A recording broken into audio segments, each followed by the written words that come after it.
Anybody who's here and anybody who is also on Zoom to the Indian River County Hospital District meeting. We appreciate you being here. The invocation is Pastor West today. Welcome back. Yes. Lord, I thank you for the Indian River County Hospital District and the fact that this board is somewhat of the guardians for mental and physical well-being. I pray that you would be with them in a very real way. Everybody gathered together within the sound of my voice. Thank you for the compassion and the care that's true of Indian River County, Lord, and I pray that you would guide them with their technology, with everything, and just help this be a productive meeting. In Christ's name I pray. Amen. Amen. Thank you so much. If you'll join us in the Pledge of Allegiance. Pledge allegiance to the flag of the United States of America and to the republic for which it stands, one nation, under God, indivisible, with liberty and justice for all.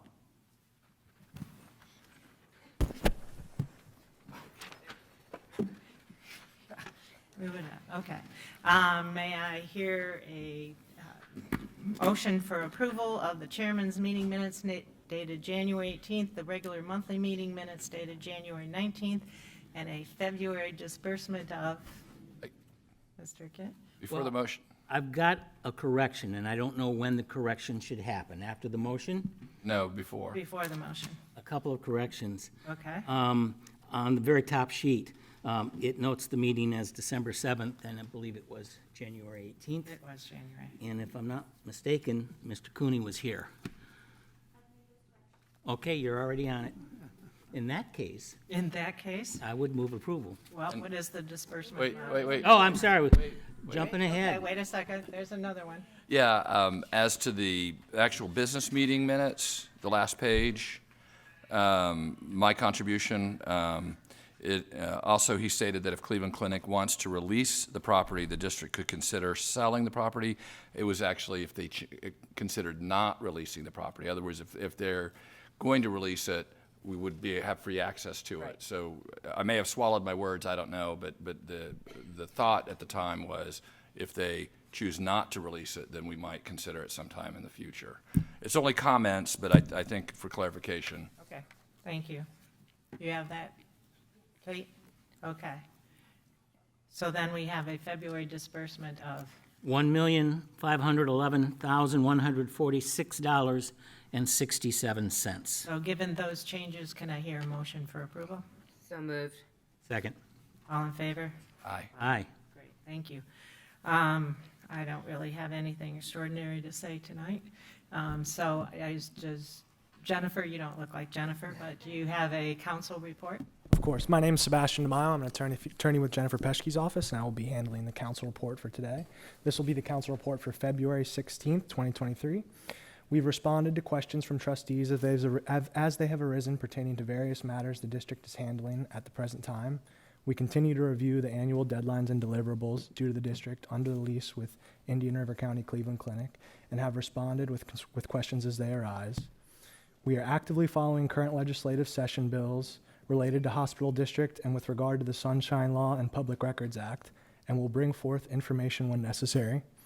We are currently on hold with this matter, but are continuing to monitor how potential county ordinance change regarding stormwater retention may impact the Indian River County floodplain and stormwater code changes as it relates to the property the hospital district owns with regard to the hospital campus. We have received the Visiting Nurses Association's notice to vacate the Human Service Building, which they currently lease from the hospital district. We have met with their council to discuss steps in that regard. I have also sent correspondence to Cleveland Clinic's council and received a response that they are interested in entering into discussions regarding the use of the Human Services Building. We have circulated both of these correspondence items to all trustees for review, and information in this matter was also discussed at the February 15th, 2023 chairman's meeting. Yeah, and as far as the HSB building, I believe, Anne Marie, there is a tour of that Monday with them? Monday morning, Okay, meeting the group. sorry. You're on. Meeting the group from Cleveland Clinic, the real estate team there, and the facilities manager will walk us through that whole building. They've also requested some plans, if we have them, of the building, so I have those for them that they will either review there on site while I'm there with them. Otherwise, if they need something to take away, they will, and then return those plans to us, but. Okay, thank you. All right, any questions for Sebastian? Hearing none, we'll move on to the financial review. Mr. Kinney. Okay, you all received a packet, a financial report in your packet. And echoing the words that we've been used to, I continue to be pleased to report that the hospital district remains in a very strong financial position. As noted basically in that top sheet, 4 months into the fiscal year, we've received just under 90% of our budgeted tax revenue, so it's real heavy on the front. Also, at the 4-month period at the end of January, both program expenses and administrative expenses were under budget. Programs by 7.8% and admin by just over 26%. There were no real surprises in there, and it was the first time that I had an opportunity to sit down this past week with our accountant / bookkeeper, I'm not sure of the title, Cynthia Johnson, and CJ's, and worked with her literally at United Way for a long time, and she's one of the best. So I know we're fortunate to have her. But we went through any questions that I did have. I think things looked very good. Also, within the last week, I had the opportunity with Anne Marie to meet with Kip Jacoby of Jacoby and Hanley, our auditors, who are obviously a big part of the agenda today. And lastly, kind of under this broad heading, we'll also talk later on the agenda about the creation of a finance and audit review committee that's being proposed by our executive director. Spoiler alert, I'm 100% on board with that proposal. So unless there are questions or concerns, Madam Chair, that would conclude my report. I know we've got the investment funds and that type of thing. What is the timing of those coming? Do you know? I'm gonna look to Anne Marie. We Okay. did talk about it, and right now she's tracking and has it. They're laddered, I think, very fully. Send you that I know it. spreadsheet as I promised you, I'm sorry. No. I will send it to you tomorrow, just so that Michael can watch that as well. So we have a series of Treasury Direct T-bills that I purchased through Treasury Direct on behalf of the district. 4 of those. One will mature in May, one will mature in September, and the other 2 beginning and then the end of December. The rest of the months, starting next month, March, the laddered portfolio that Deep Blue purchased on our behalf will begin, and they will mature around the Tuesday or Wednesday-ish of the week of our meetings every month, from here to the end of the year, March to the end of the year. Okay. Does that answer your Yeah, question? that does. I just wanted to see if that was in progress. and- Yeah. Yep. Okay. Thank you. Thank you. Anne Marie Soriano, your. Okay, so I have produced my written report as I do every month. I'm not going to read through that. I'll just add a couple of little pieces that maybe I either forgot to put in there or have happened since I wrote this and distributed it. One of which was that Dawn has kind of begun her process for doing the internal audits for our organizations, getting those scheduled and on board. Has already distributed the pre-audit questionnaire as she did last year and for the new organizations. She requested and I approved, and we purchased an audit software to help her better gather all of those documents and produce a good report for you all so that you have those in time for the budget cycle. So I wanted you to know that, and I should have put that in there. I did attend the webinar today that the Florida Association of Special Districts put on, which was a pre-legislative session webinar talking about any of the bills that are coming forward to the legislature this session that have to do with special districts of some sort. Nothing is impacting us directly at this point in time. There are a couple of bills that they're following, one that they're supporting and one that they're opposing. The first has to do with giving some relief for the performance review that we're required to do to those counties that are the fire districts specifically, that those counties that are affected or have been affected by the last hurricane that hit, and I don't recall the name of that hit over on the west coast, Ian, maybe. So there are still a lot of those districts' employees that are displaced from their homes, and some of the district offices that have, or firehouses that have, specifically, that have been damaged. So they're asking for relief for them to push that off to giving them more time to do it, or putting them in the next cycle, rather than having to have that done this year. The other that they're in somewhat of opposition about has to do with the giving, again, relief or considering the extraordinary unfunded mandates, the expense that it's going to cause to districts. One, for the performance review. The pricing comes in, sometimes upwards of $100,000, and so some of the districts, small districts particularly, were unprepared for that. We'll be budgeting next year for ours, but those are the kinds of things that, I guess, depending on the impact or the vote for those that could come before us, but those are the two that they outlined. You haven't gotten those quotes yet, though, right, according to your... We have received a couple, I think. We've not talked internally about all the specifics around that. Have we received any actually in writing yet? Yeah, I have two proposals. Okay. Dawn and I did some preliminary interviews with 4 firms. So I'm preparing that information to give to Anne Marie so she can review it. And then we'll bring that information and recommendation to the board. But I would say in the next couple months. Right.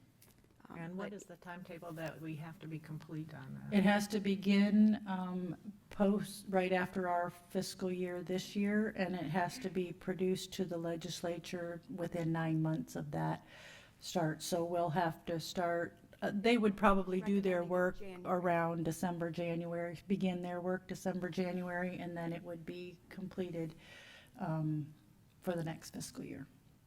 Okay. That's all I have, unless there are other questions. Thank you. Questions?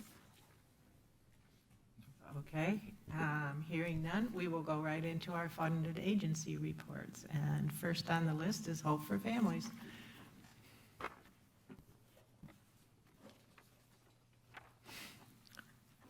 Welcome, Marty. Tell you, it's a busy job. I can never say we're bored. As always, we're honored to be here to present in front of you. It's just an amazing time to be able to work at Hope for Families and to be able to lead it. I'd like to introduce, I think everybody knows him, Mr. Chuck Cunningham. Where'd he go? Who is our board president. And then Sabrina is our newly brought forward Director of Case Management, which I'll explain that title in just a minute. So we've actually had a very good season. We are seeing drops in COVID, which makes me very happy. It just seems to be getting better. We haven't changed anything. We've just continued to follow protocol. We aren't really social distancing much anymore unless it is somebody has symptoms. And then we COVID test them and put them in a room of isolation until we find out if they're positive or negative. But what we are seeing an increase of is RSV, which I'm not sure why, but we're seeing a heavy increase of RSV. So we have a lot of children in the shelter, so we work very hard in making sure that we stay sanitized and that we try not to pass that around. It's coming, I believe, from the daycare centers. We're still incredibly proud to make sure we have at least 3 trained med techs on staff, medicine techs, as well as myself, Sabrina, and our patient navigator, who's not here with us today. We are all certified in mental health first aid because we want to meet the crisis at the door. We don't want the crisis to happen once we're in the middle of case management. So we try to identify the crisis and get them the help that they need. Our primary care physician piece, I attribute this to COVID.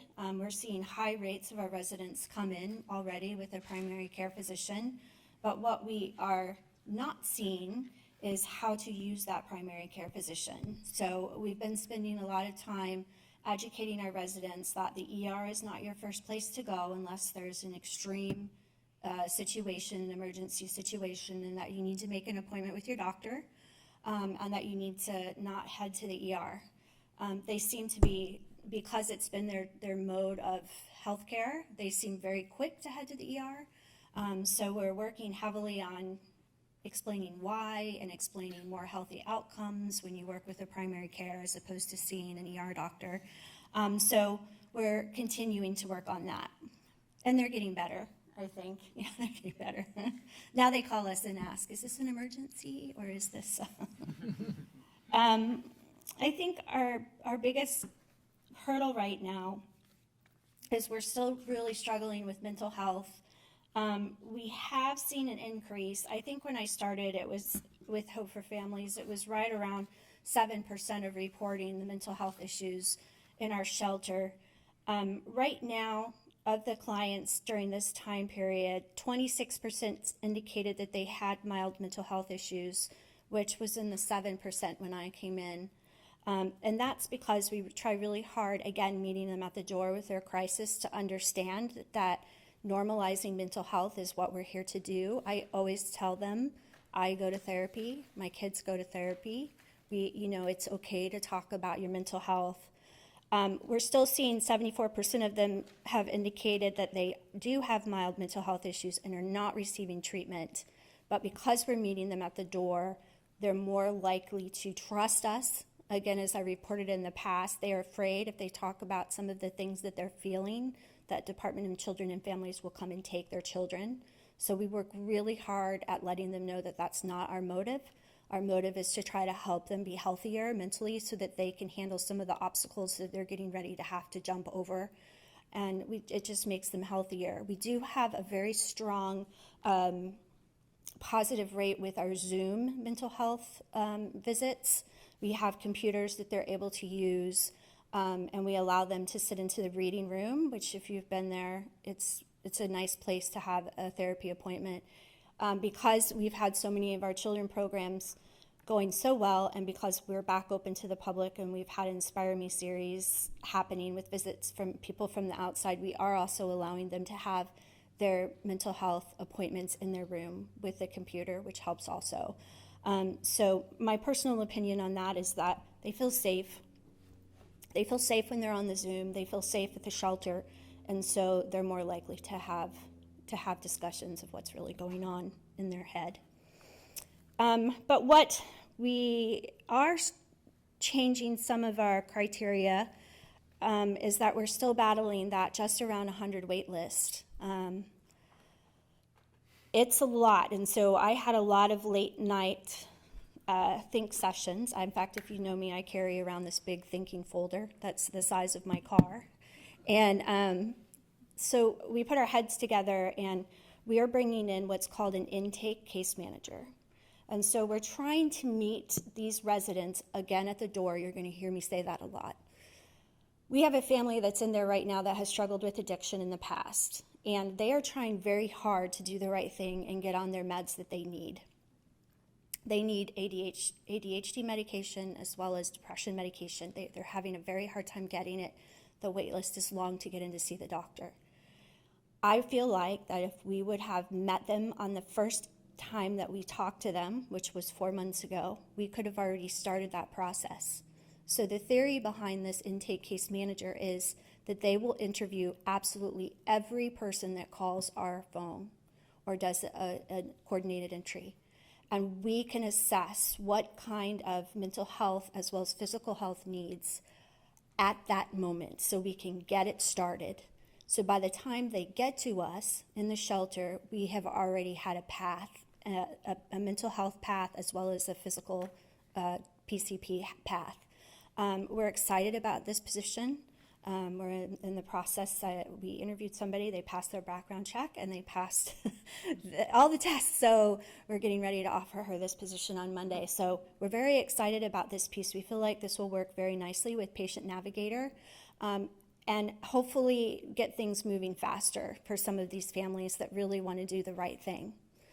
If this family didn't receive the help, I can guarantee you that they would have been back on the streets with their kids doing drugs. Because if you've had any kind of back history knowing what ADHD medication does as well as depression medication, if you go off of it, it is a crash. And you can't go on, off. So we're trying to prevent that from happening. So next time I see you, I will have data on how this intake case manager is doing, and hopefully we'll have some new data. This intake case manager will also be following what we are defining as our 2-week residents. There are people that come in for about 2 weeks. They realize that they're not quite ready to make the decision to do the work that we're asking them to do. But this case manager will also follow these families to see if something kind of switches in what they're thinking, to see if we can come back and help them.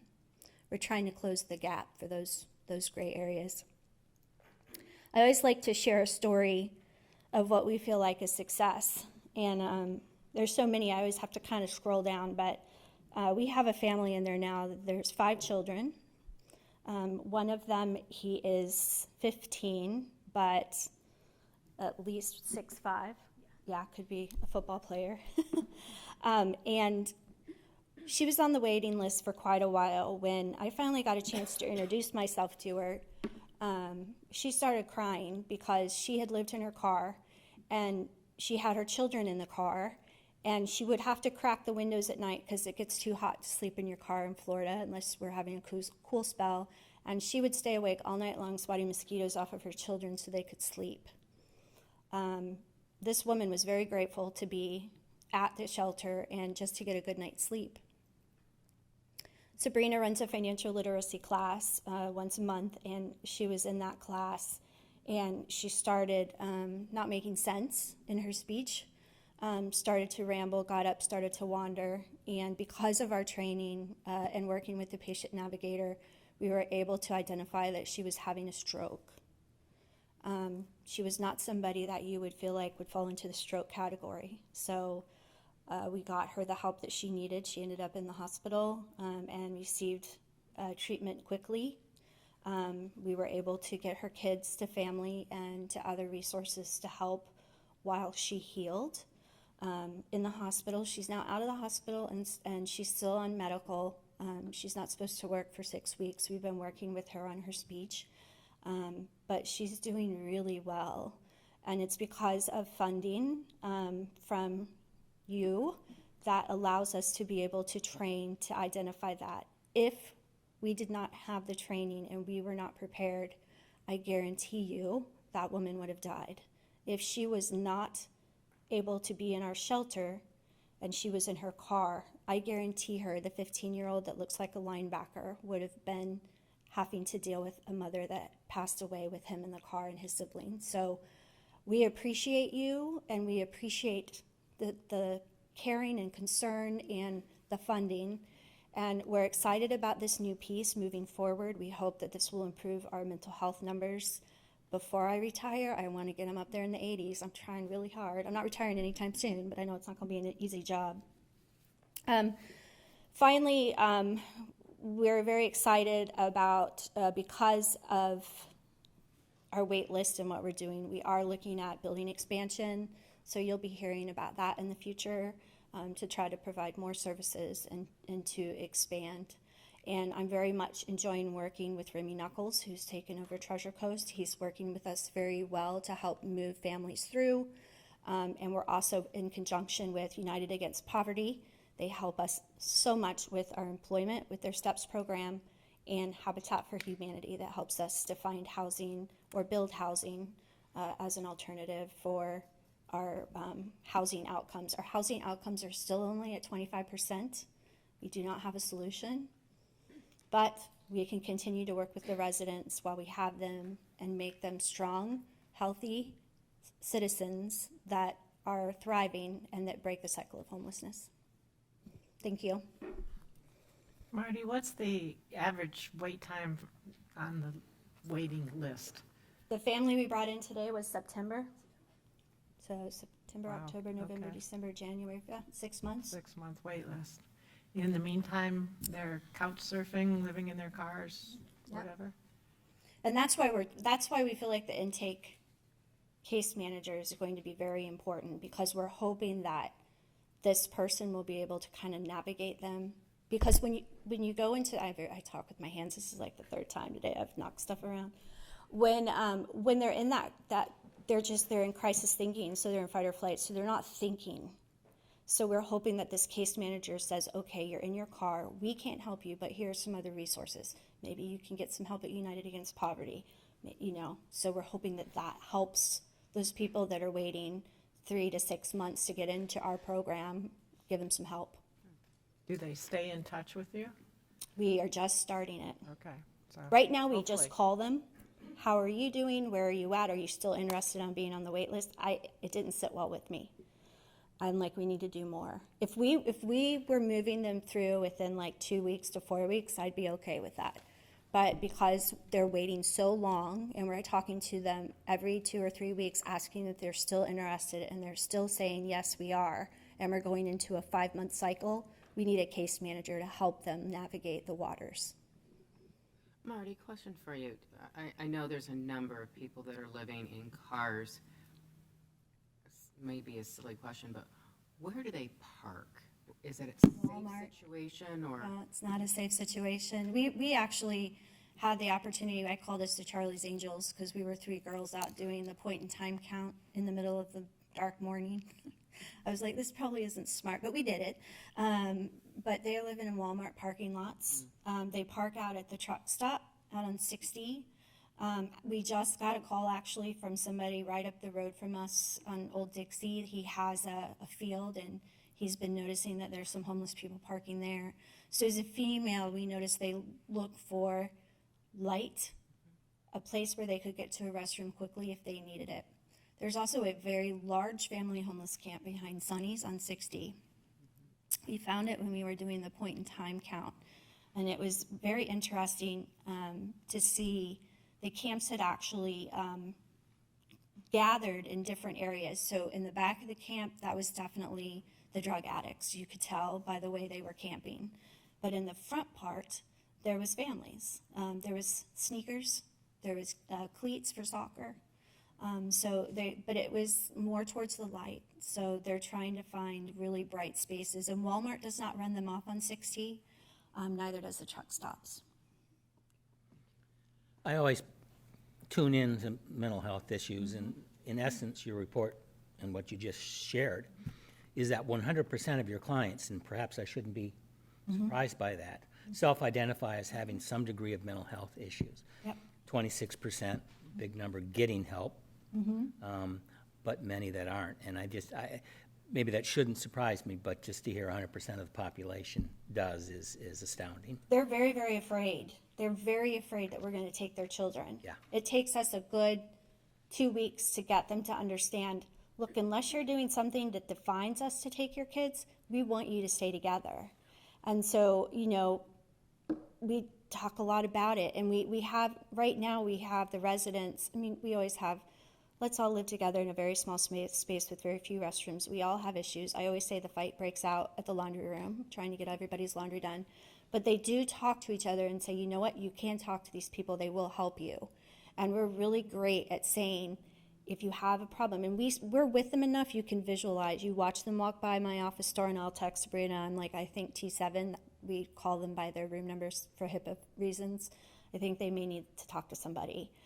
So we're very much identifying their mental health, but it takes time to get them to trust us. And we do sometimes have to take kids away, but most of the residents that watch us take kids away are like, yeah, you should have taken those kids away it's for valid reasons. I have a question. Marty, when was the point in time count, and do you have the results? We do not have results yet. It was January 26th, very early in the morning. Yeah, so we were out at 4:30 in the morning.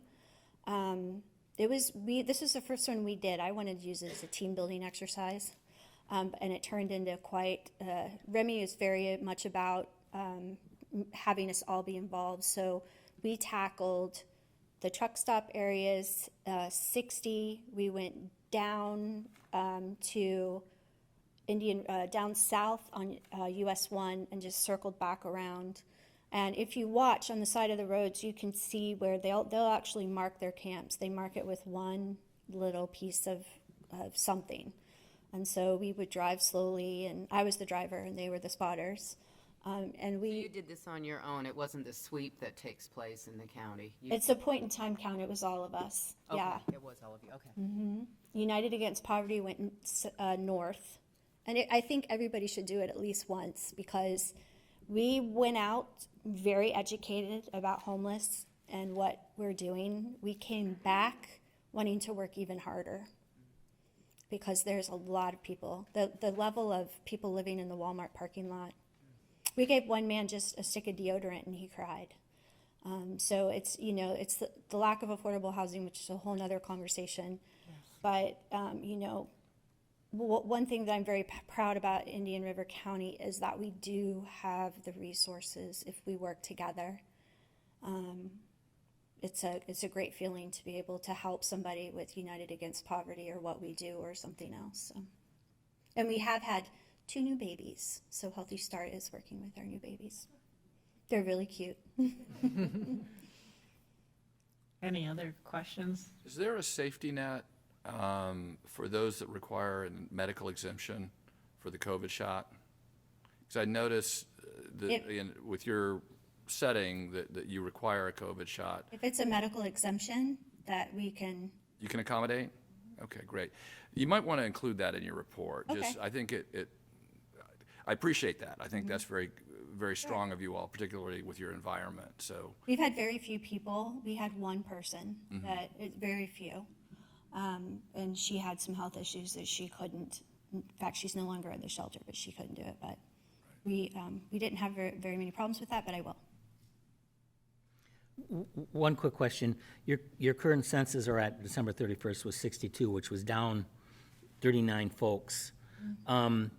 I'm assuming you're at max with 62. Your rooms are full. But just what's the disparity? Did you have a lot of families that weren't there long in that prior 6 months? So you turned over.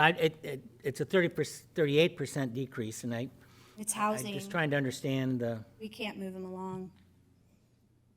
There's no place to put them. We try to look for other alternatives. So, I even talk about generational housing. I'm like, where's your parents? Can you live with them? Are they ready for you to take care of them? Okay. Yeah, it's housing issues. And Sabrina spends a lot of time, we really even work with local renters, because they also have, so they're in a homeless shelter. Are they really going to be great renters? So we're establishing relationships with the renters to help them understand that we can help. They're solid people. They've just come out on a bad time. And we received some private funding to help with first, last, and security if they're our residents. So we talk to the landlord and say, hey, but we're just not being able to move them fast enough. At one point, I was looking back at some old records, and at one point, probably about 5 years ago, they were doubling what they were doing, but there was places for them to go. It's a different world. It's very frustrating, actually, because you can see them in the front of our shelter. That's our transitional piece, and they're ready to go. They're collecting stuff, and they're just so ready to go. And, we try to help them, and they become discouraged, 3 or 4 times of setting yourself up to try to get into an apartment, and something happens, and then there's some really horrible landlords out there that we're starting to get, figure out who they are. It gets depressing, so we try really hard to get out the pom-poms and go, let's try again, and hopefully they find something, but there's just not enough inventory. So even if we had some affordable rentals, there's just not enough. Seems to be a very common theme Very common. with everything. Any other questions or statements? Thank you, Marty. Thank We you. Thank you for what you're doing. Thank you. Yes. Next up, we have Tyson Teens. Ann?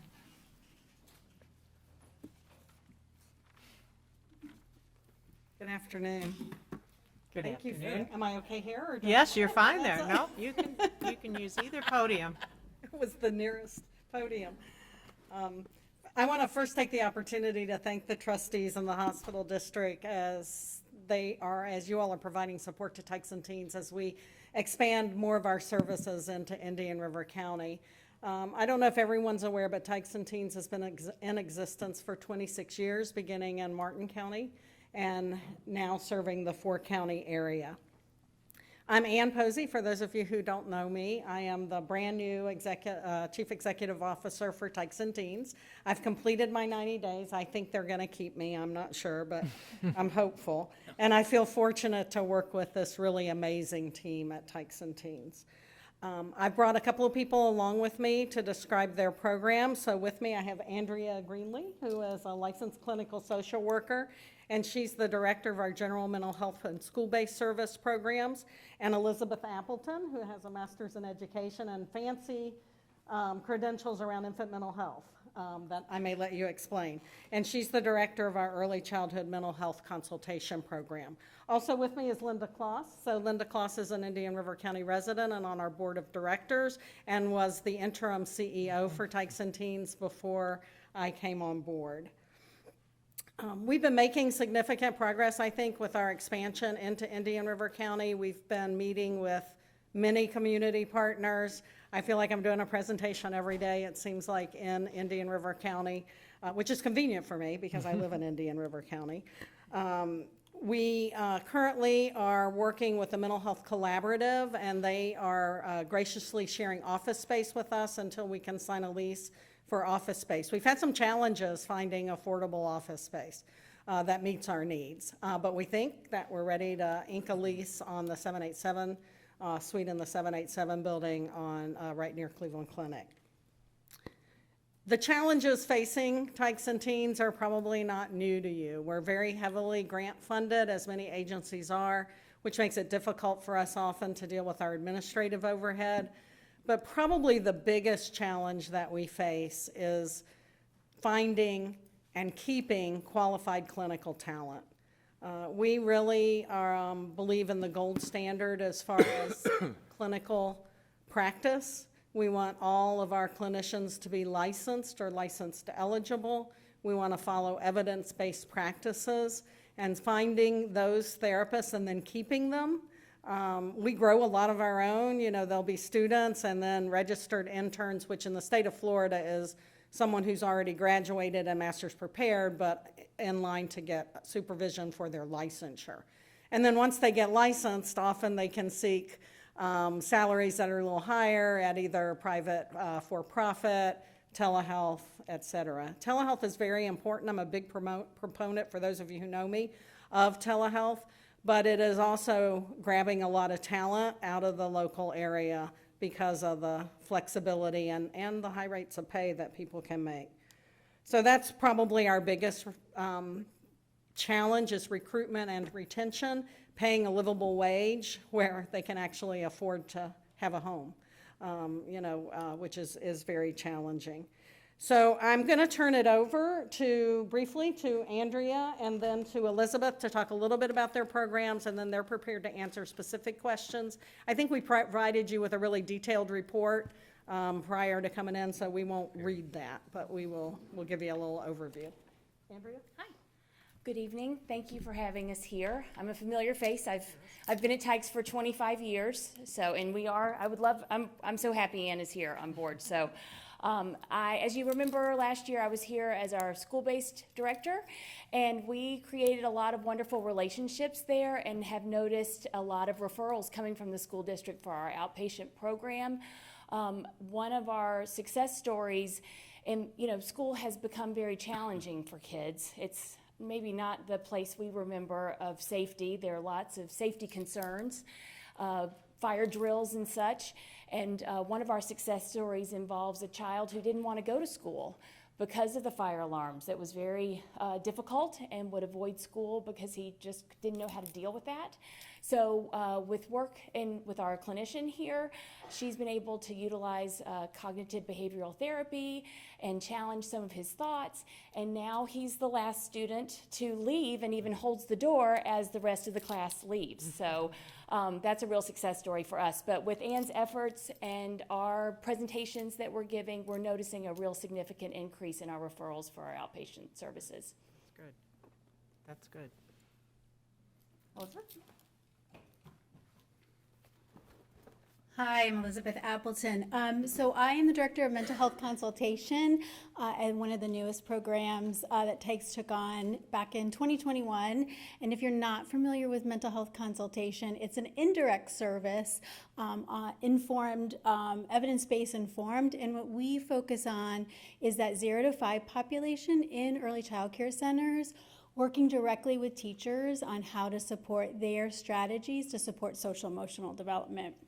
So when we look at that piece around mental health in very young children, it is all those skills we think of, right? Being able to be a friend and calm down and know your feelings. And so through this service, I have 3 mental health consultants in Indian River County. Some of the things I want to share is I provided probably a pretty in-depth report to you on some of the indicators that we have. One of the most exciting things I think that's happening is that I have a bilingual consultant, and we have been able to reach 3 centers that have teachers that have not had support around understanding social emotional in their first language, and they are beyond excited to get support from Tykes and Deans. I think it's we have centers asking to please come and help because there's no other agency in that early childhood realm able to support these teachers. The other thing, I'm actually going to leave a copy of this. I wanted to share a success story. So we had a director in our first round of mental health consultation that my consultant had gone in there, and the teachers were yelling at the director. People weren't showing up for work. They were threatening to leave the center if they did not expel a little boy that was from the foster care system. And my consultant was able to work with this director to get her own emotions, set some boundaries for people coming to work, set some boundaries for supporting these children that need additional supports. And so since then, this director has a very successful site with people there willing to help children understand social emotional. The little boy is still in the site, thriving with teachers who really care. She has since expanded and is going to open up more classrooms and now is getting an assistant director to support. She has grown, I can't even tell you, tremendously in her own skills, understanding social emotional development, being able to do some self-care for herself so then she can support her staff. So, any questions? I know I did a pretty lengthy report to you. So. I really appreciate your comments. In particular, that last anecdote in terms of enhancing your report, because sometimes the relationship between employer and employee can add difficulty, and I'm sure you all coming in as a disinterested third party giving oversight and observation is a pretty useful tool, both for parents, faculty, employers. I appreciate your comments. Yeah, and I mean, we obviously worked with the teachers in there, and our expectation was to go in there. I mean, this is a relationship based growth process, right? And so initially, and when we stepped back and looked at the situation, we had to start with a director, right? We had to be there and support her in understanding how do we regulate yourself to regulate these teachers so that you can support the children. So. I think a lot of people don't think of the 0 to 5 children as having mental health issues. But we have our daughter teaches kindergarten, and some of there's horror stories out there for these children. And so it's a very needed, but not widely spread area of focus. I think I was listening to Marty talk about the population and 100%, have mental health needs. When you think about trauma, we're a trauma-informed agency. Trauma happens to us, and then it's our job to figure out how to react to that trauma. So being homeless is incredibly traumatic. If you think of Maslow's hierarchy, if you don't have that basis, the safety net of food, shelter, safety, there's no way that you can deal with the higher needs like mental health needs and mental health challenges. So getting in there early, either in the child care centers we have an infant mental health program too, where we use an evidence-based practice. We do trauma-informed care trainings. We'll do them to any agency. It doesn't have to be a social service agency. We'll come in and talk about trauma and the impact of trauma, because it has impacts in general businesses, right. As far as how their employees are responding and working, so. Yeah, and I truly appreciate your understanding that it takes all caregivers, right? So these kids are in childcare centers for 8-10 hours a day, and understanding it takes all caregivers to build that resilience, and that it does take an agency that provides mental health evidence-based practices to support these teachers. Most of them come in with less than 40 hours of online training. So if you're in 0 to 5, there is no degree. You can start and have babysitting, and then here's your 15 3-year-olds. And that's all it takes, as long as you have cleared fingerprints. And so clearly these teachers don't understand that trauma perspective and challenging behavior. So I truly appreciate you understanding there's this big concept about supporting the adults that work with young children. Question. So I understand the teacher referrals and kindergarten. How about before that? Who are these from child care centers? How do you get the referrals of somebody 2 or 3 who's got EDD or some other challenging condition? Yeah, so we work with entire site, entire child care center. So we support all classrooms in that.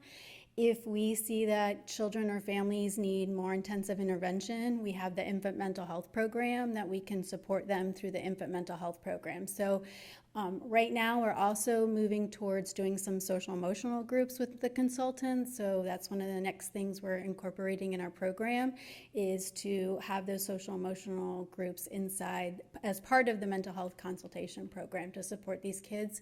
We are seeing about a 12%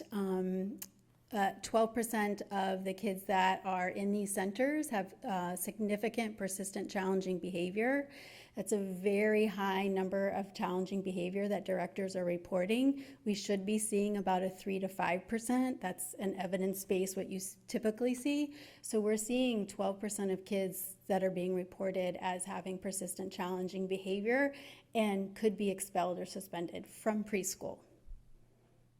Another question. Yes. So, reference to Tykes. I got the Tykes part. We're the teens.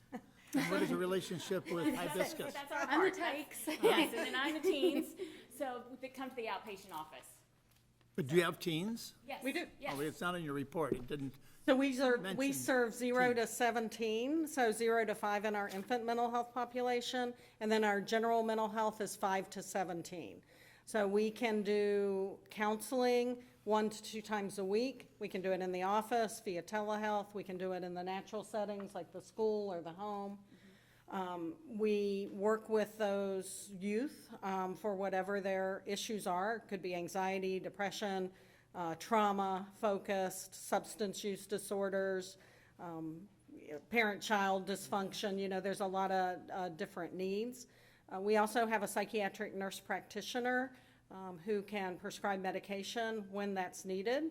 And we can bring people in first to counseling, first to the nurse practitioner, whatever. At intake, we determine that their needs are and how they can access services the most quickly. So I believe it was the Mental Health Association, when they were here, they talked about the fact that the state now requires that before a teen or a child can get help, if they would, that they have to have parental approval. In the schools. In the schools, okay, that is not true? So we do require, so we treat the family. So we probably are not going to be seeing children independent of the family if we can help it, because that is their unit. There is a law that, a statute that says a child 13 or over can get up to two sessions without parental consent. But right now in the schools, there's a big focus on ensuring parental consent, making sure that parental consent exists before a child accesses services. But we work very closely, making sure both parents, because there is a rule that both parents need to be aware and consent, especially if they are not together. So we do that at intake. Who's the primary caregiver? Is there another parent? Who is that parent? We're going to reach out to that parent and making sure that we're educating. Well, my Because- concern is the kids where the parent's the issue. And if the parent says no, I mean, where do they go? They can come and see somebody at least twice? Well, there are, they can do that at Mental Health Association, they do the Right. walk-in clinic, but it's challenging. I like to think, and I said this today in Together for Health, whoever was on that when I gave the presentation, throughout my career, I don't believe anyone wakes up and says, today I'm gonna be a bad parent. That life happens, trauma happens, things happen, poor choices may happen.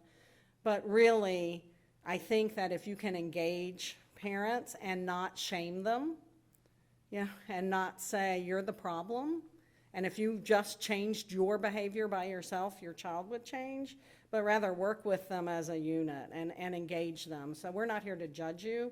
We're here to help that family unit be stronger and more productive. And I think we have a really good track record around that. We do work a lot with DCF, our infant mental health. A lot of our referrals come in from infant mental health because of the trauma of just being in the dependency system. But our goal is to engage, we might be working with the foster parent, but also with the biological parent. We might be working with a grandparent. We might be working with the school on how to work with that child. Do you get referrals from, your report connected with 60 classrooms and 10 or 12 centers. It's broad-based, but there are a lot of others. I should know, and I just don't, because I've been away from it for a couple of years. For example, Child Care Resources has some programs that kind of intersect, and I'm wondering, is there a collaboration there, or can you take a referral off of any other provider that happens to know you exist, and perhaps you can help a child? So we have worked directly with the Early Learning Coalition on sites that want to become collaborative with Tykes and Teens, especially knowing we had a bilingual consultant and working with them and identifying sites that really needed somebody in there that were going to support teachers that their first language was Spanish, and so we do work with them. We were just at a training with Child Care Resources, and we partner with them, actually have a meeting set up with them in the next couple of weeks, so absolutely, we collaborate with both of those that are, that's the big early childhood heavy hitters in Indian River, right? Child Care Resources. Well, you're a critical part, and your name comes so we up all partner constantly. together, absolutely. But it's a matter of you have to work at that continued effective collaboration as well. I just wanted to hear you say that. Well, and I'm a big believer in collaboration. So, we work very closely with the intensive outpatient program at Cleveland Clinic. I do have a bit of a connection there, but, because our kids often, maybe if they aren't succeeding in therapy, IOP is an option for them. We've been working with the Mental Health Association and Substance Awareness Center, to make sure that If kids have a substance use disorder need, you know, we can refer to the experts in that space. Your Mental Health Association, if they don't have the availability to get someone in quickly, I got a call from Heather at Mental Health Association the other day saying, you know, we can't get someone into our nurse practitioner as quickly as this person needs. Can you get them in with you? So we're doing that. I don't think you can work in a vacuum. I've never felt that you can work in a vacuum. And if you're going to provide great care, you have to collaborate. Thank you. Any other? Thank you. Thank you for the work that you're doing. Absolutely. Yes, very good. Okay, in unfinished business, we've got the Jennifer Frederick on the reallocation of the Mental Health Association. A little louder. Get it closer. Okay. So, as you recall, Mental Health Association was here last month, and they had mentioned that they were not able to utilize their, as much as they would like as their funding monthly. And twofold reason. One was because people were accessing and getting health insurance, but their providers were not listed as Mental Health Association, or they have their staff, a lot of their staff is not credentialed through insurance companies, plus they have a lot of interns. So I met with Angela, and she was able to identify 82 clients who fall underneath the 200% of the federal poverty guidelines. But because they're seeing either the interns or have health insurance, they can't bill us for the services. They can't bill anyone for the services, basically. So it's about $22,000 a month, and so I kind of did the math. I mean, usually when we do a reallocation, we don't really have to come to you and get approval, but because these are outside of our eligibility guidelines, I felt like we needed to bring it to your attention and have you approve that. So you're looking for a motion for approval to, and this doesn't change their overall budget, is that right? No, right. And So it's right just now, reallocating to a different use. right, and from October 1 to January, they submitted an invoice for $52,000 of services. So I wanted to get that approved before we paid for that, and then they will continue to give us a list of those clients on a monthly basis. And we'll watch it up until their approved budget and see where we go from there. So, I have a question. What are the, you mentioned they have health insurance. What is that? If they're under the poverty level that much, the only thing they Well, really some of these, qualify for is Medicaid. Is that what? well, some of these people are getting like the affordable health care, health insurance marketplace, yeah. But they don't have providers in, you know, Mental Health Association is not one of their providers, and they've already started treatment, and they don't want to stop treatment and go somewhere else. They would like to finish the treatment and continue with Mental Health Association.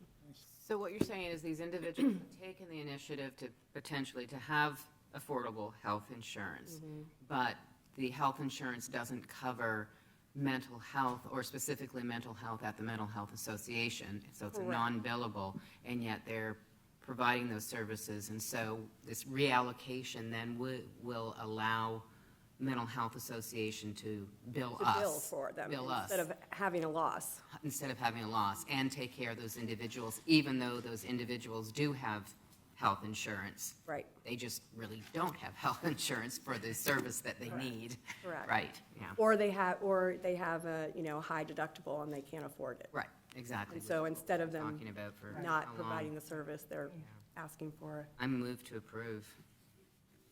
Second. all in favor? Or discussion? I'm very supportive. Paul and Bill and I are new. Right. So we haven't been involved in any prior discussions, but in the last 6 months, 8 months, I've heard the former board have a couple of discussions, or we're having aspirational thoughts, at least, about how we can go beyond what we currently do. And I think this is a perfect example, perhaps, Yes. unless I'm missing something, where at 200%, whether they've got insurance or not, it's not working for them. And I think this fits the bill for the kind of niches that we need to look for so that we can help more people when they need help. I mean, I think the problem that we've had is that we haven't been able to define that. Yeah. Okay? And this because came to us it's defined very- perhaps, but Definitive, Yeah. actually. it's perfect. Yeah, it is. And I think it exemplifies the kind of thing that staff and us need to keep our eyes open for, because it's a way that we can expand help to the community, and that's why we're here. So I think it would, there's two things. First is the initial, do we agree with this, okay? And so I heard you say yes, Absolutely. and Bill, you said yes. Karen? And I just have a question. This is, at the current burn rate, for them, this is going to stay within their budget allocation anyway. Yeah, that's the way I did the math there. Last year, they didn't utilize $170,000 of their budget, approved budget, because they couldn't bill the district for them. And so she had mentioned they were kind of at an average rate of billing since October 1 of 15,000, and she says about 22,000 of it is unbillable. So I did the math, and they'll still fall within their current approved budget as of right now, but I'm gonna continue to watch that and make sure, and if they do, We'll monitor that. you know, And feel like they're going to. when go you over. say she, you're talking about Angela? Yes, Angela and I. Having been around the insurance industry through my practice, I know that there are more effective ways of billing than others. Not being creative, but effective. And I'm gonna, because I think there may be some answers where around the edges they may be able to help the cash Well, flow. one of the largest things is, though, is that they're interns, they're not credentialed, so they can't bill anyone Right. for them. It's not even. Right. I mean, that's the major Until they're problem. credentialed. There may be some ways to, Okay. and I may put them in touch with people, Yeah, so, I'd yeah. love to have that conversation. But there's also, I think, part of the issue, as I understand it and have heard it, is that the marketplace insurance that they are affording is a free plan. So it may be a major medical plan that doesn't allow for primary care visits or for mental health visits and those kinds of things. So it's not only that Mental Health Association is not a part of their plan and they're choosing to continue their treatment there, it is that their plan just doesn't cover it, period. So there's no way to bill to somewhere because, right, so that is, again, it's a mixed bag of issues, I think, And as but. Dr. Cromer said last month, they don't turn anyone away. They're going to Right. serve them and provide services, so that's why we want. Are you supportive of this? Oh, yeah. I just thinking in terms of maybe reducing the problem in the long run. Okay. I think there's a couple things. If we can look at the legal end of that, like you say, from the The- insurance, The but phrase that I've heard it's called a super bill approach. And like I said, I've got somebody in the back of my mind that I can put in contact with Yeah, I'd Angela love that to may have be a helpful. conversation with you on. But I think it also is something that we should finally attack and say the 200, those that are under 200% and have insurance for things that they don't cover, we need to finally come up with a plan on what we do with it.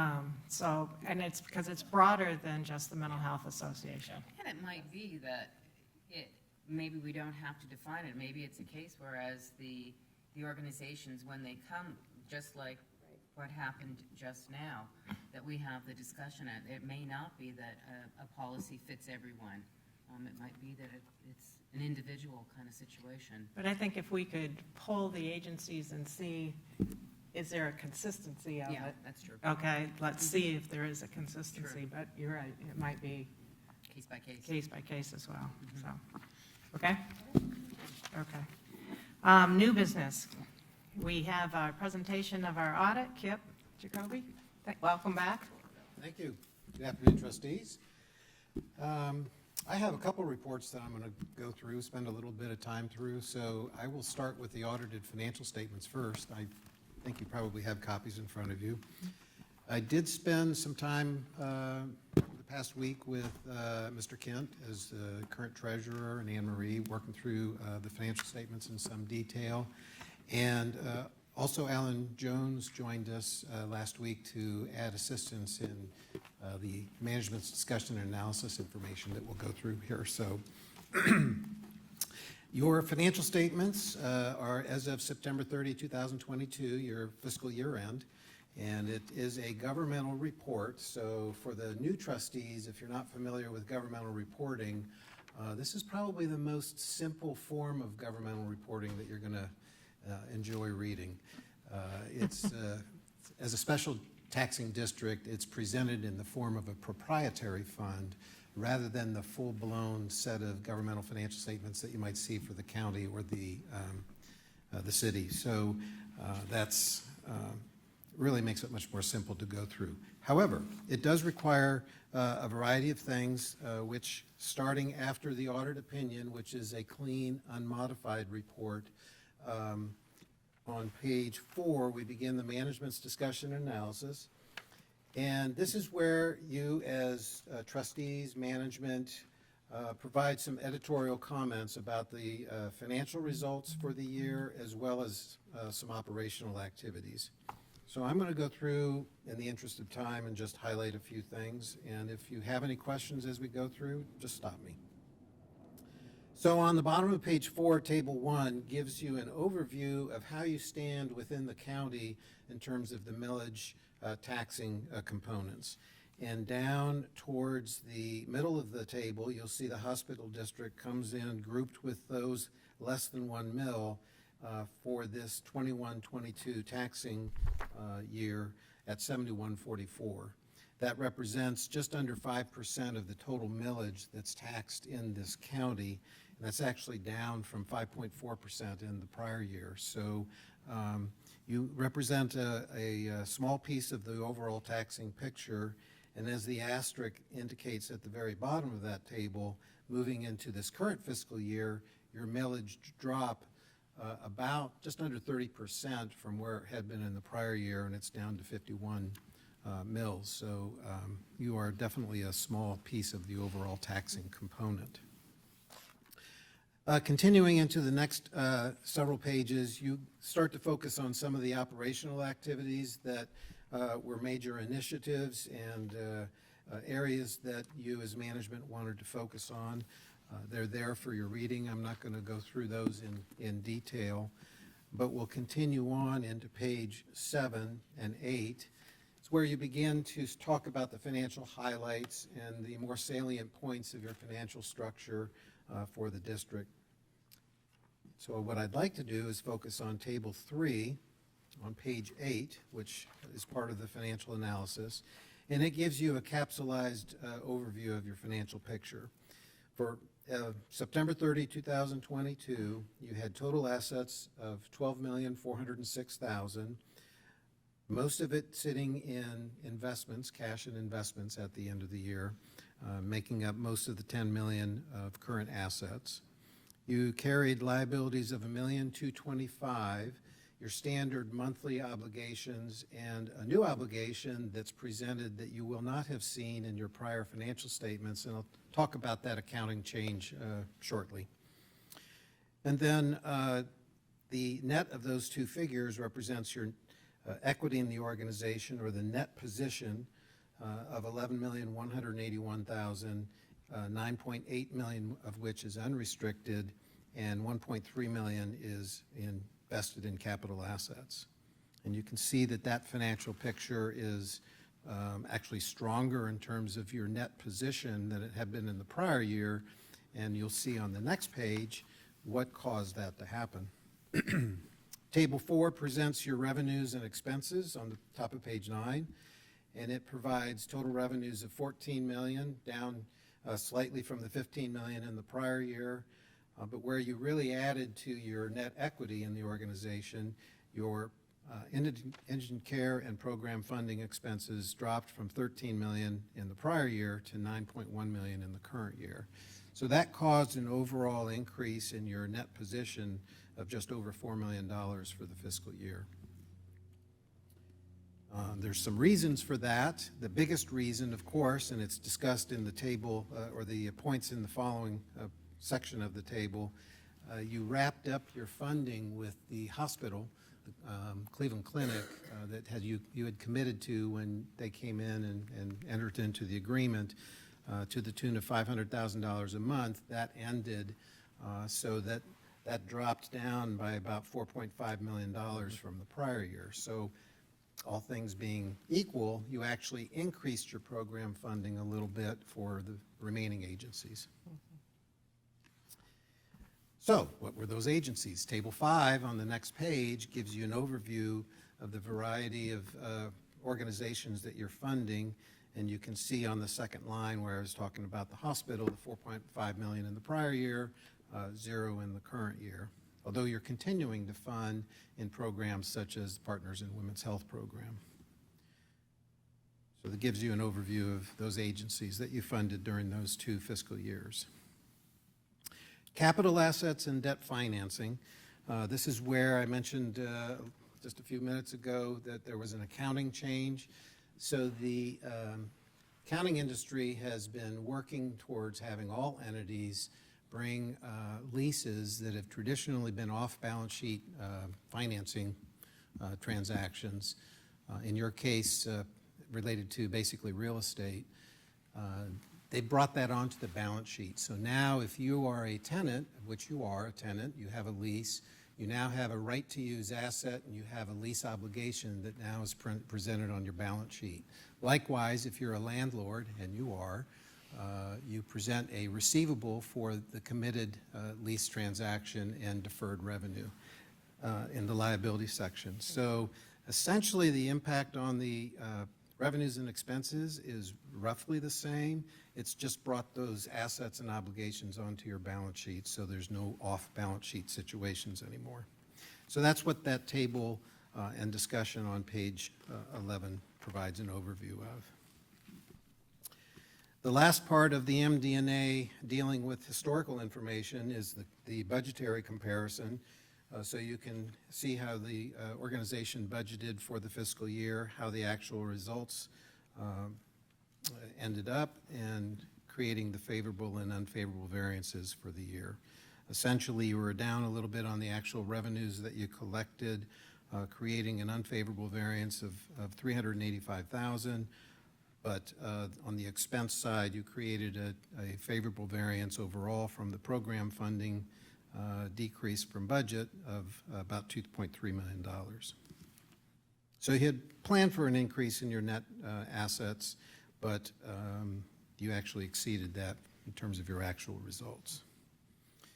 The last portion of the MD&A now looks to the future, and again, I won't go through in detail. There are a number of bullets that are presented on a couple of pages here, but it's meant to give you an opportunity to now look forward into the new fiscal year that you're currently in and talk about those things, more significant items that you're facing, the taxing components in terms of your millage rate and the budget, but also other initiatives that you're focusing on.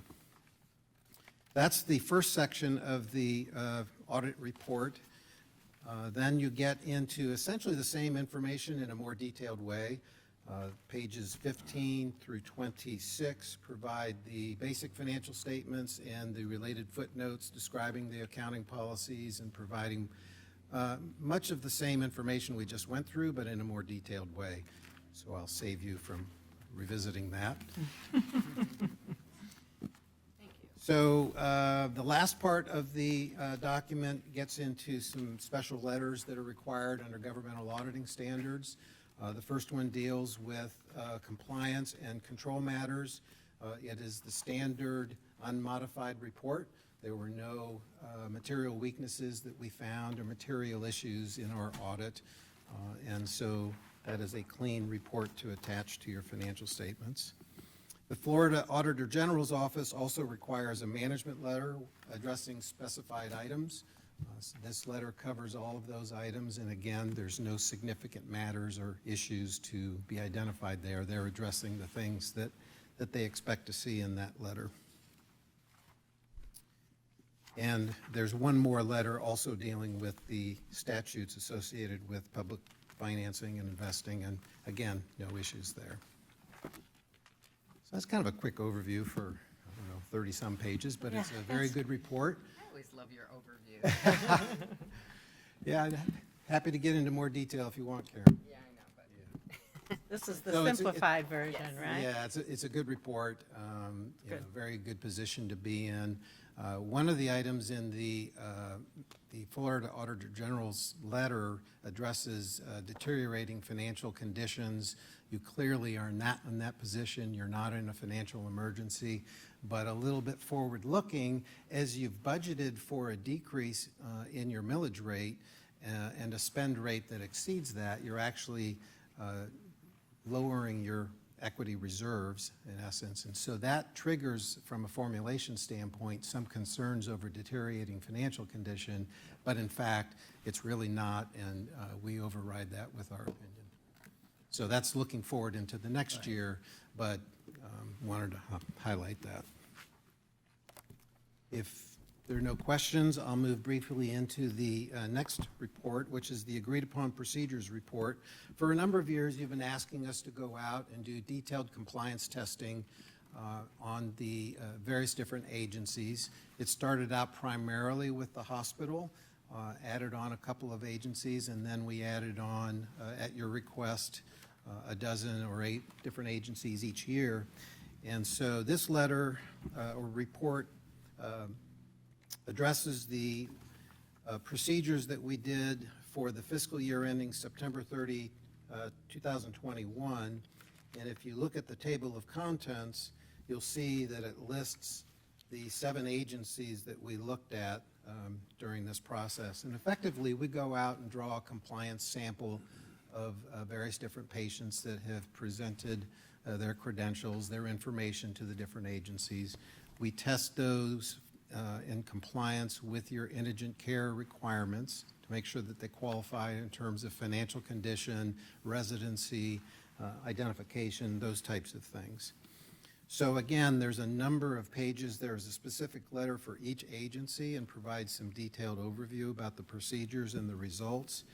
But I would invite you to look at page 1 because this provides a nice summary overview. It lists again, the agencies and the funding that you provided and the population of patients that covered, and then what our sample size was, which was kind of, it was calculated on a standardized auditing statistical analysis and generally comes up with 65, but where the population is generally lower to support that, and typically it was at 50% of the population. So I can say that in the years that we've doing this, I don't think we've had results come out so well in a period to look at. If you look at the exceptions. Very few. The exceptions that we had for mental health were just 2, 1 for New Horizons, 2 for Phoenix Rising Wellness Center, which was a new agency. Treasure Coast Community Health, none for its medical and behavioral health program, 3 for the dental care program, down from the 7 in the prior period. UF, 1 exception, down from the 3. VNA had 0 under its programs that we tested, where there had been 4 in the prior year. And Whole Family was 2 exceptions, down from the 9 in the prior period. And those exceptions of the prior period were actually improved and down in If I some of the remember agencies. correctly, when some of the first ones I've seen, I mean, you'd find 25, 30 exceptions at a time kind of thing. For the new agencies, typically you do find some compliance issues because they're transitioning and getting to know So your this program. is really remarkable, actually. It's really, Yeah. I was surprised to see how, not really surprised, I shouldn't be surprised. You've developed a nice, you've developed a really nice system in terms of data gathering, working with the agencies, having staff do detailed reviews to review and approve those. So it's actually functioning the way you had hoped it would be. And I think that's really the message that comes out of this analysis. And this particular page and who you did the analysis on are the agencies that we provide services at a fee for basis, service. Fee for service. Yes. And have the credentials of under 200% of the poverty guideline, the Yes. credentialing with the card and everything like that. Yes. Because we have a number of agencies that do not have that kind of For example, you requirement. fund Partners in Women's Health program, Right. but we don't test that program. Right. because it's not set up the same way. Same way, exactly. Okay, thank you. Right. I have a question. I remember before being on the board, the three of us knew that the Phoenix Rising Wellness Center had problems. Yes. They are no longer a funded agency. Is there a way that's should or is not reflected in this report, or is not an inappropriate question, or? Yeah, I'm glad you brought that up, actually. So we're testing for specific attributes in the testing. Do they have the documentation in the files that supported that? Where I'm really pleased to see how the position that you added in terms of internal audit, you performed additional, more in-depth reviews, data analysis, and basically were able to identify some issues that wouldn't come up with the way this program. And you had those concerns as a body a couple years ago, and that's when Why we we got brought into Dawn those in. discussions. Can we do other things? Can we look for other things? And the thought was, if you had an on-staff position to actually dive more into detail on other aspects of the program, you might learn some things, and in fact, you did. So the combination of this process and looking for those things that really demonstrate that you're capturing the appropriate patients, but also looking for things that are indicative of a program that maybe is operating outside of what you thought.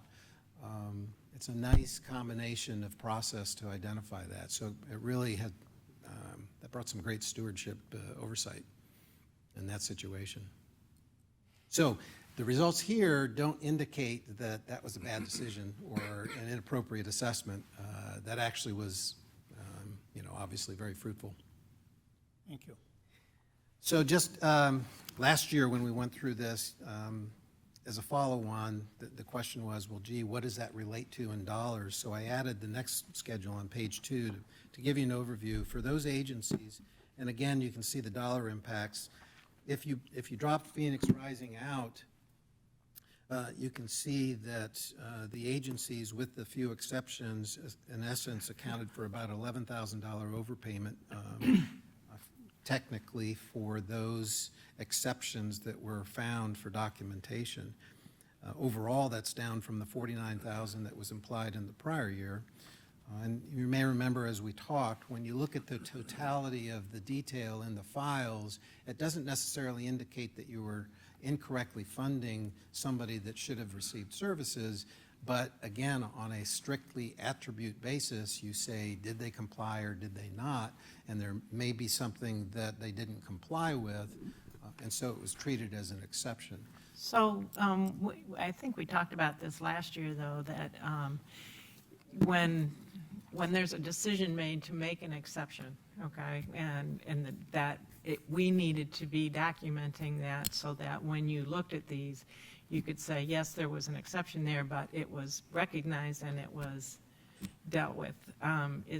Did you find that I think there were situation? some, yes, but in these specific items, there was just something that was missing.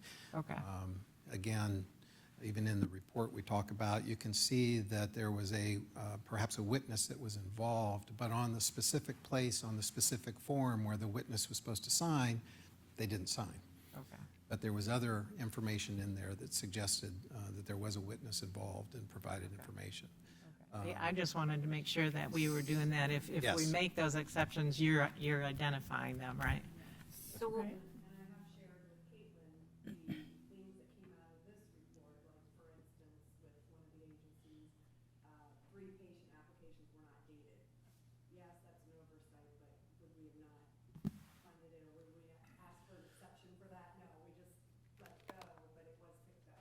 Yeah, I mean, as I recall, the test was, it couldn't be over 30 days old, and they were just outside of the 30 days.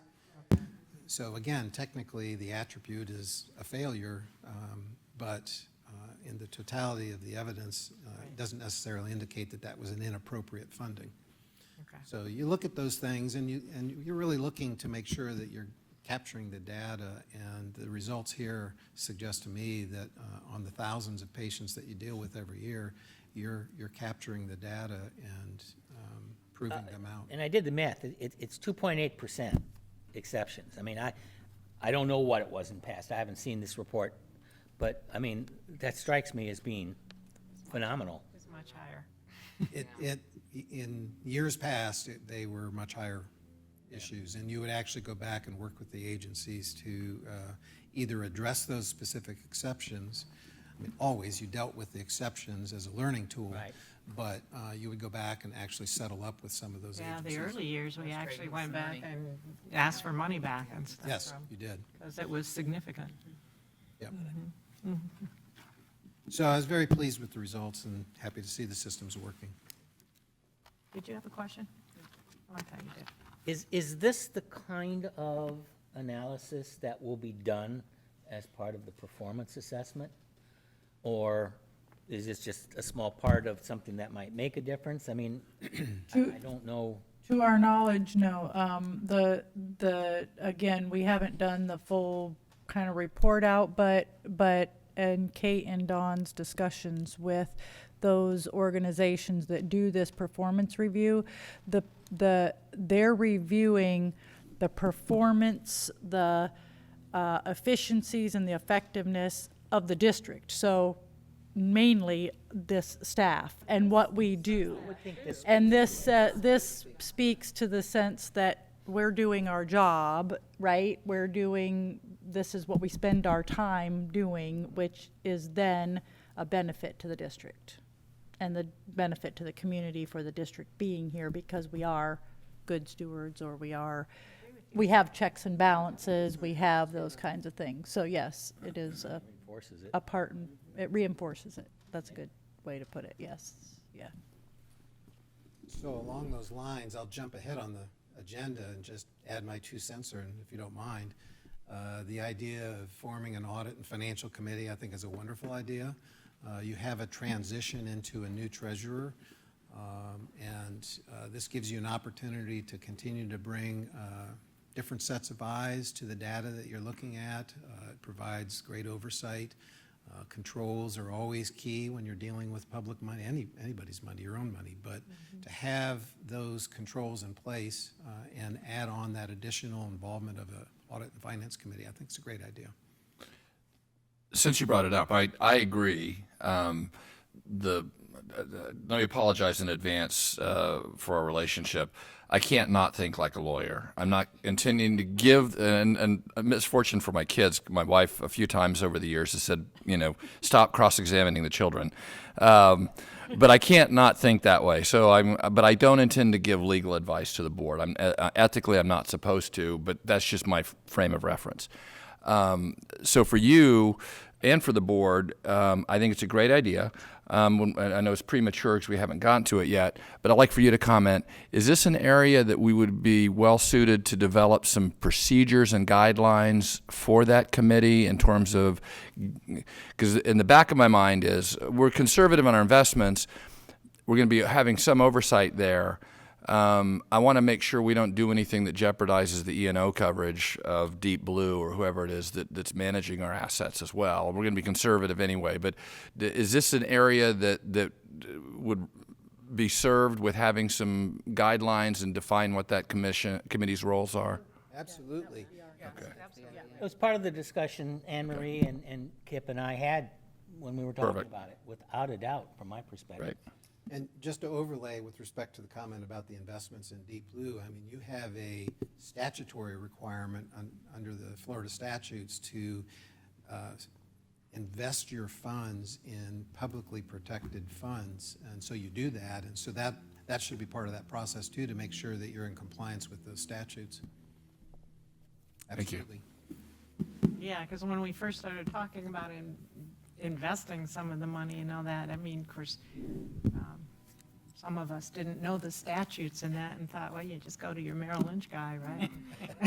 Found out you can't do that. So, yeah, I think that's really important. Does this need to be approved? I do think we need to. You pretty much just, I mean, there it is. There's the presentation, and Michael said it, and Kip said it, and so, and I wrote it. So I think that, yes, we would, approve the audit. I'm sorry. Okay. Talking about the audit. We went ahead. I think we need a motion for approval. Motion for approval. Second. And all in favor? Aye. Thank you. Okay. Kip, always Thanks, good to Kip. see you. Thank you so much. Before you go, I do think, are you going to make the a proposal? Yes, as I outlined in my memo, and to Kip's point and to Michael's earlier point, in the transition of the district, board, which we have not had in quite some time, coupled with the fact that we just did create a manual, if you will, of policies and written policies and procedures, this will be a part of that. If you approve us instituting a finance and audit committee, which we've not had before, then the three of us, my proposal was that it would be myself, Michael as the treasurer, and we pull Alan in as the past treasurer and community member that has the banking and finance and investment experience that we may at times lack, but we would I perhaps would propose. think that the auditor himself, a representative of the audit shop probably shouldn't be on the committee. Probably not. I suggested that we find Michael another said, right, CPA, another someone that has would be a experience here. counter. I think that would be one of the members of a Right. 4 or 5 member team, yeah. Be happy to attend at any time, but to Right. maintain independence. Yeah. Right, you have to do that. It would not be our auditor, but it may be another Oh, yeah, CPA firm that is not connected with us. So, So Michael, I- will you make a motion? Because what I understand is this is just to approve you to go about, to come back to us with the structure and the members and that type of thing, We'll flush right? it out in as much detail as we can, so there's a lot more meat on the bone for you to then give approval for us to actually go forward with it. And I will work very closely with So it. will you make a, Second that motion. I make that, you make, okay, you make that, second that she motion? said it very well. And all in favor? Aye. I think this is a very good move. Yeah, I agree. It's just best practice. Okay, next, the Partners Collaborative has always had a trustee as part of that. Alan was our trustee that was part of that. Dr. Cooney has expressed an interest in doing that, given that he's a doctor, and that seems to make a lot of sense to me. I would like to appoint, with the approval of the trustees, Dr. Cooney to be our representative on the Partners Collaborative. So I make that motion. Agreed. Okay, all in favor? Aye. Aye. Okay, thank you very much for doing that. Any other business from the trustees? Any public comment? Is there any? Anybody still? We kind of lost. Anybody still on? Okay. All right. Well, given none, then we will be adjourned for now. Thank you.